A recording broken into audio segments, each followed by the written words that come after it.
pada sumbernya agar tidak menyebarkan penyakit saat kita bersin atau batuk. Ada prosedur yang kita lakukan agar tidak menyebar ke orang sekitar. Jadi prosedur yang pertama itu ketika kita batuk atau bersin, kita harus menggunakan tisu, sapu tangan, atau menggunakan minuman untuk bersin tersebut agar tidak menyebar ke sekitar. Prosedur yang kedua itu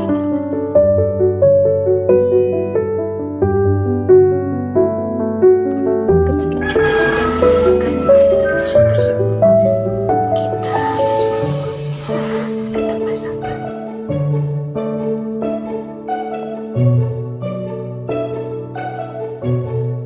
Prosedur yang ketiga, kita harus mencuci tangan dengan menggunakan sabun dan air yang bersih, dan kita harus mencuci tangan dengan menggunakan langkah.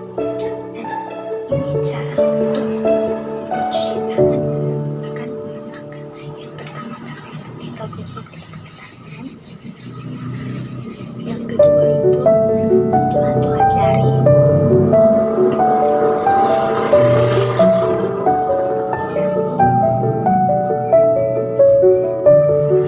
Yang